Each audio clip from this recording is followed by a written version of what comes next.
Hey everyone, Rob from Southgate Media Group here. Before we get started with this podcast, we have a quick message. If this is your first time checking out the show, we love that you found us and we really hope you enjoy it. What we have to say is for the subscribers. If you enjoy our shows, would you please donate to help keep these going? We don't want to have to put traditional ads on these shows, but this does cost money, so we really do rely heavily on donations.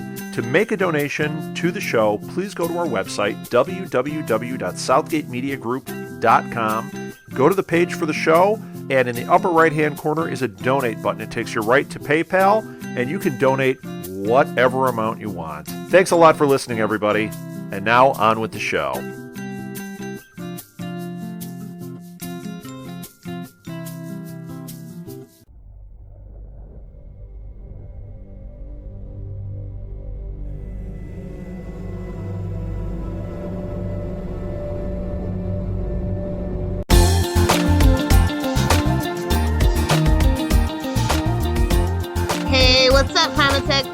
It's Lilith and Ricky, and we're here to talk about episode 106, Better Half of Heroes, the original series on NBC. Oh, I'm glad this episode has come up and we don't really have to deal with the Sanders family until like episode 16 again. Yeah, I know, right? It's just after the previous two episodes, which were like in my mind so good, this one comes along and it's just like, oh, here we go. Let's deal with these guys. Well, we finally get the hashtag of the first season, or at least the first half of the season, Save the Cheerleaders, Save the World. We got that in the last one, and it gets reiterated. And this is really where it starts to kind of take off. Yeah. But first, we have to deal with the Sanders family. Yeah, exactly. Honestly, their story never really quite fit for me. It felt very shoehorned in, as I tweeted.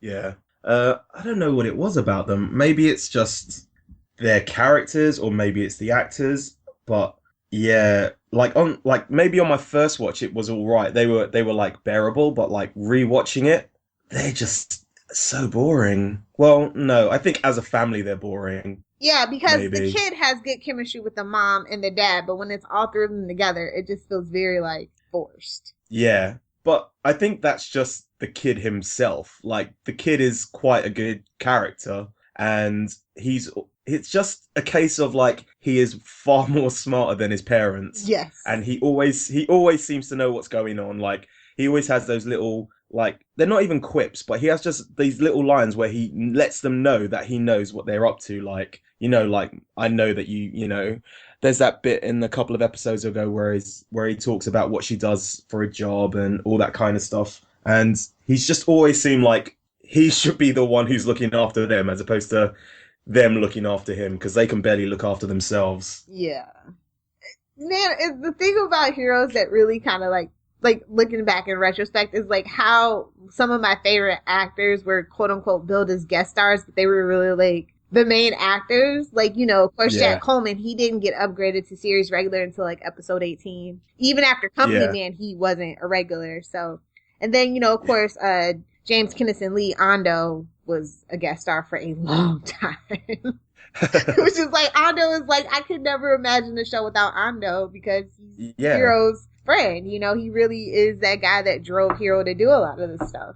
And they both complement each other as well. I think without Ando, Hero wouldn't have been as, I think, bearable for lack of a better word, but, he kind of grounded him, which was always good. Yeah. So I was just looking at the list of guest stars and I'm like, wait, no, that doesn't seem right. And then I remembered that whole thing. Because it was supposed to be a rotating cast initially, and then when Tim Crean decided that, I'm going to keep these guys no matter what. Yeah. Let's get some of these people, the permanent pay scale and really give them incentive to stick around. Yeah. And this episode had DL, which was one of the people I actually knew before watching the show. Like, I obviously didn't know he was going to be in the show, but when he popped up, I was like, oh, it's that guy from Buffy. And wait, that's not him, is it? Yeah, he's in Buffy as like Riley's friend. Yeah, no, it's not gone. That's not like, gone. no. Sorry, no. He's like in Buffy. He's like Riley's friend at the Initiative, the one who gets turned in. I I totally He's the one who forgot gets- about that because that was like a really bad season in my personal opinion. I hated Riley's storyline. I hated the initiative. I hated Adam. I hated Buffy in college. Just put it that way. And you just obviously just like, well, that season's out of my mind, and Seriously. so is DL. I've only seen that season 2 times. Oh yeah. So we start this episode off with Peter and Isaac. Like he's finishing that picture, and then Yeah. the phone rings, and Isaac's like, "No, it's the wrong number. Some Japanese guy." And he's like, Yeah. "Wait, what? I'm gonna pick this phone up." This is like one of the most iconic moments for me. That and the subway scene in the last episode of the first half of the season. Yeah. Oh man, that subway episode's the best. But yeah, I really liked. I think I tweeted about this, but I really liked the way that the episodes like kind of. I think we talked about this like in the last podcast, but about how they always like repeat the same ending from the previous episode, but then they kind of for the past couple of episodes they've been doing them from like different points of view. So like the end of the last episode was from kind of Peter's point of view, but it's whether they change the camera angles or from the character's perspective. It makes it seem different, and it just doesn't seem like it's an obvious repeat of the one that happened before. Yeah. So yeah. So like Peter gives him the message, and then they figure out. I don't know which. Oh. I don't know what was more of an important message to Hero: save the cheerleader, save the world, or you've got a sword in the future. I now go. Oh, the quest for that stupid sword starts now. God, that sword was just. It was the one annoying thing about that. It was just like, you're Dumbo. You didn't need the feather, babe. You know he needs his little crutch. But yeah, that's what I just always thought of it as in retrospect. Now, it's a great thought, actually. Yeah.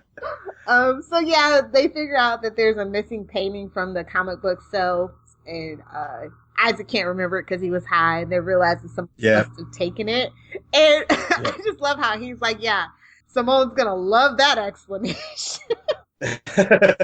And thus another quest begins, which doesn't last half as long. But yeah, oh man, that paintings. Oh, Linderman. like that should be the saying for this show. Like at least this season. Like instead of Newman, Linderman. So then we kind of see Hero and Ando in Vegas, and they're like gonna go to New York, but then they get stopped by one of those high rollers. Yep. This was this was a weird one because their story dovetails with Nikki/Jessica's, and this isn't going to be the only time that kind of happens because they do it with DL, and then Ando goes to see Nikki, so it's just kind of like weird. Yeah, it's that whole kind of what I was talking about before with the whole everyone kind of crossing over, even though they're from like different lives and stuff, but it. Like as you said, it just does kind of feel shoehorned in the whole way, but like just to give them a little bit of a crossover for just a couple of episodes. Yeah, I thought, like I said, Tim Crean really liked the idea of Red Strings of Fate. It's kind of his thing. Even in Crossing Jordan, a little bit you have that. Okay. So it's just kind of one of his recurring themes. But I think it worked the best in Heroes specifically, just because it's a show about superheroes. And eventually, no matter what universe of superheroes you like, they all do kind of cross paths, work up, team up. And that's kind of like the big, crescendo of a certain story arc usually. So yeah. So yeah, I like that they're when they're in the like they go to the bathroom after Ando realizes the guy's gonna totally kill them if they win one more damn hand. Yeah. It's a good thing they both went in there as well. Yeah. And like you can hear. When they're in the bathroom, they go, "Who invited her?" And then, like, all the commotion erupts. Yeah. Oh, my God. And then Hero gets bummed out that he couldn't save the bag. Like, they were bad guys, really. Why are you so bummed about that? That's something that bothered me. Well, he just wants to save everyone. He just can't save everyone, though. Yeah. But, yeah. Okay, so then we go to probably one of the highlights of the episode, Mohinder and Eden. He's all bummed out thinking Peter's crazy. Oh, what does he call him? Sewer rat crate? No. What is the line that Eden's calling them? Bat? No, it's not bat shit, but it's like Is it that one? No, it's something like in terms of them being crazy. I think it's something like sewer rat crazy or something like that. But yeah, Eden. Oh man. I know. You got my tweet about what I think Heroes Reborn should be about. Yes. Like, no, she faked her death to get away from the man in the horn rim glasses. It's all good. She's just been watching them for like all this time. Waiting for her move, yeah. Yeah. Waiting for Heroes Reborn to come along. She was like, I don't want to get involved in season 2, 3, and 4. Let's just wait until the new one. So yeah, and then he's talking about how he's gonna go home to India and scatter his father's ashes, and she's like, "No, she's like, you're gonna come back," and they kind of kiss, and I was all here for that. How did he get so much? How is it like every season it's always Mahinda who always hooks up with like a really hot girl? How? Like, I don't see it personally. Maybe it's the pseudo English/American accent, but yeah. I don't know, man. Sunil's pretty hot, and he only gets better with age. I could see it. As a chick, No, fair enough. Fair enough. And then we kind of cut to the Bennetts and Claire on her pursuit for her biological parents. They've set the meeting. Yes. Awkward. I know, right?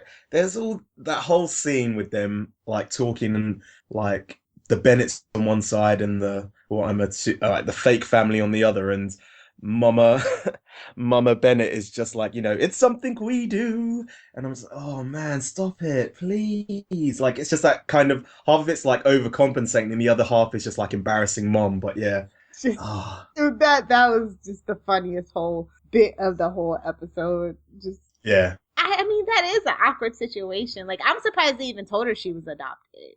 Yeah. And then we do get to see the scene later on in the season where he tells her that she's adopted, and I do like that particular flashback. Yeah. But you know what I mean? He's so closed off about it. I'm surprised that they would tell her. Maybe it was Mama. I don't know. I don't know why. Maybe they just needed a reason for her to know that they weren't her parents. Yeah. And basically they could bring this in. So, Mr. Bennett's hovering and, making sure his actors do his bidding. And then Mama Bennett is like so nervous. I'm like, you have her. It's not like they want her back. Yeah. Calm down there, Sandra. And then we head back to Vegas, and DL shows up at Nikki's house with the cops outside. Yeah. Ugh. I don't know what it is. That first meeting of them is just really awkward for like a couple, like whether they're estranged or not. Like, it's just the way he's portrayed. Like, right at the beginning, he's portrayed as like this he seems like this emotionless man in the fact that he just gives blank stares and delivers lines. There's nothing really. He's intense, and it kind of seems like they wanted to go for like a bad guy kind of vibe with him, like how Nathan kind of has it, especially, which is weird as Nathan isn't in this episode. But then as the episode goes along, he kind of opens up and he gets more, not relatable, but he gets just a bit more of a good guy. And I don't know. It's just that first meeting between them's really awkward. And there's one point where they're just like standing in front of each other, like. This guy hasn't seen his wife in like 6-7 months, and he's not, trying to just touch her, not in like a dirty way, but just like, just get some physical contact with her. They're just literally standing in front of each other, expositioning the hell out of what's going on and what's gone on. So yeah. Yeah, exactly. Exactly. I think you hit the nail on the head right there. Yeah, these. Like, we spent it in, like, just an insane amount of time with the Sanders, I think is what, like, just at the end of the day, like, it was just, like, back and forth. For what? Yeah. It's like, oh, we see the Jessica thing finally, and she's the one that set him up. Yeah. I'm glad it happened all pretty much in one episode and wasn't, like, carrying on throughout the whole thing, like, even though it kind of does, but at least this kind of just gets most of their story out of the way. We'll see. Yeah, and then we also see how he got out of prison with his powers finally, which was really cool.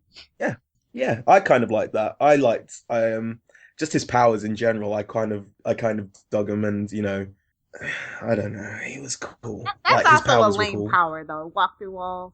Oh no, I kind of liked it. Like if they had carried on with the whole Kitty Pryde kind of vibe about it, maybe. But yeah, I don't know how long they would have gone on with that, or how much money in the budget they had to do the rest of Because it. those They obviously special needed more effects when for it. his fist went through her chest, Yeah. I was just like, really, me?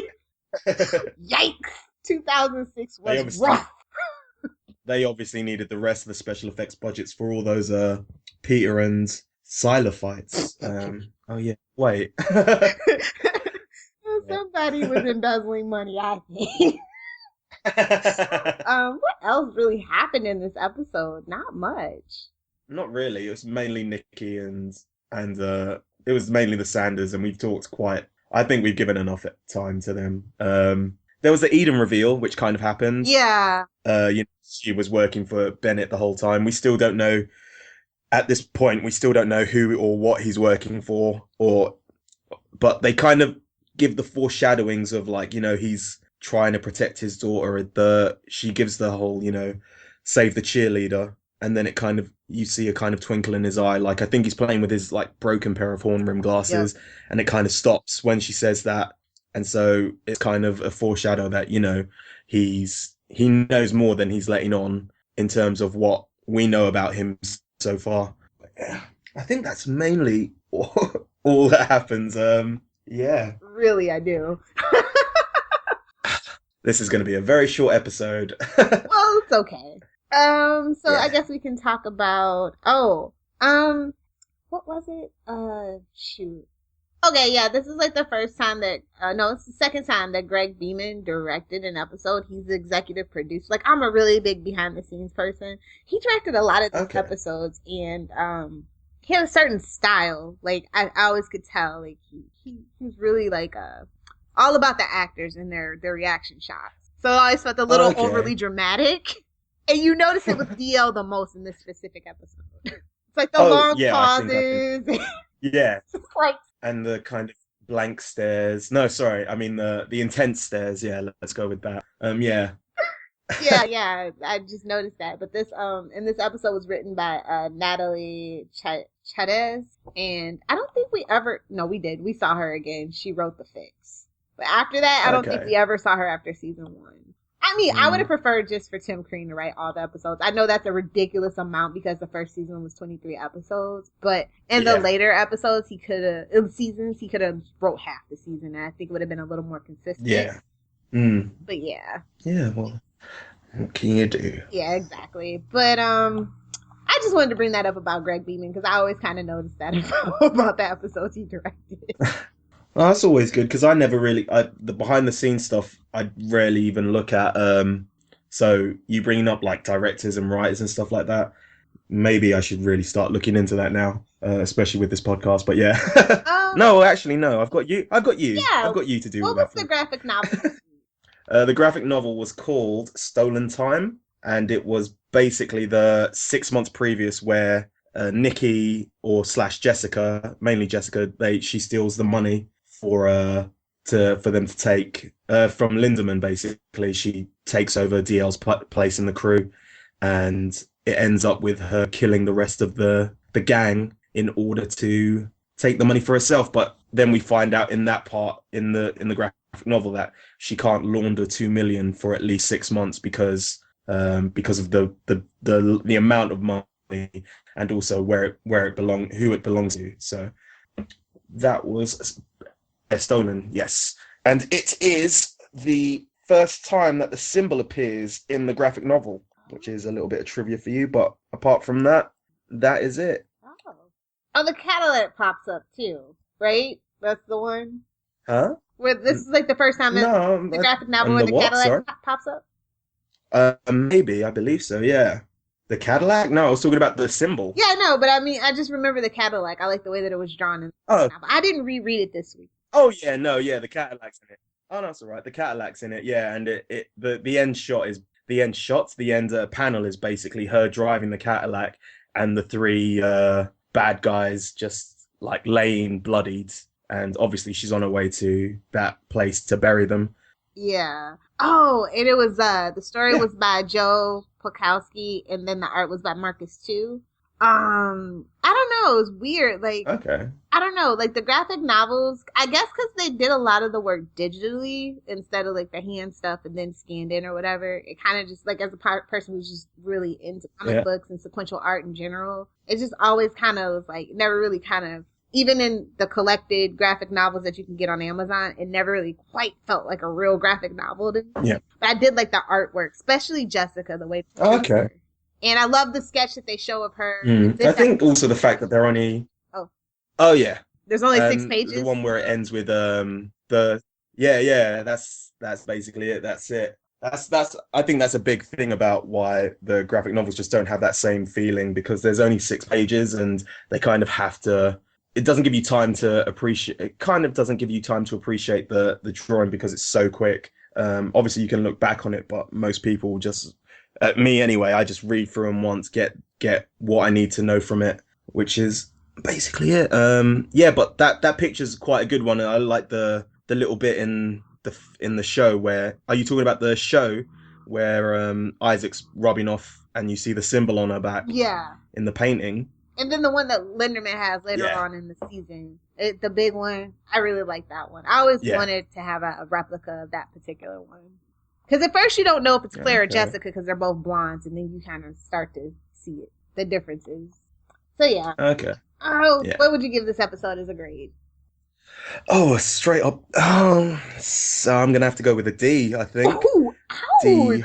Yeah, how about you? I know, I have to, like... I literally was falling asleep during the live tweet that we did of it, and I had to have a nap afterwards before we started this podcast because I was that tired. It sounds bad, but that's how I'm going to rate it. How about you? I'll give this another C+. You're generous. That is being generous. But, like, I don't know, because I liked this episode the first time that I watched it. It was pretty okay. It was a good filler episode. But now I'm just like, I just want to get to the meat and potatoes because we're podcasting about it and all the cool stuff comes after this episode. So. Yeah. That's probably all. But yeah, I remember initially really liking this episode because we kind of finally figured out the stuff about the Sanders family. And Micah's basically the glue of the family. And you just feel bad for the kid that both his parents are such screw-ups. Yeah. At least that's how I felt. What can you do? But I think also, not just in that, I think he's just wise beyond his years. And I think that's kind of a testament to not only the character, but to the actor himself. Because I remember seeing interviews with him and he seemed like pretty chill and he seemed to know what he was talking about. And, you know, he was funny. But I remember seeing one interview where he was like, basically, he said he wanted to go into politics, I think, or something like that. And I think, you know, someone for that young who knows what he wants to do is kind of cool. Yeah. And I think that kind of level-headedness just went into his performance as Micah. And I think, yeah. And he was a really great child actor. Like I said, when he was younger, he had been on one of my favorite comedies, which is My Wife and Kids, that starred Damon Wayans and, you know, Tisha Campbell. Yeah. So I just remember him. He just stole the show every time. He kind of reminded me of Taj Mari, you know, Tia and Tamara's brother a little bit. Yeah. And he ended up going to Harvard, so, I mean... Oh. Yeah. Look at that guy. Really hope they bring him back. Maybe they'll bring him back for Reborn. Maybe. That would be kind of cool. Kind of a next-gen feel, a little bit, almost. Well, actually, technically, Heroes was already next-gen after the other games. But we'll get there. So, do you know any trivia about this episode?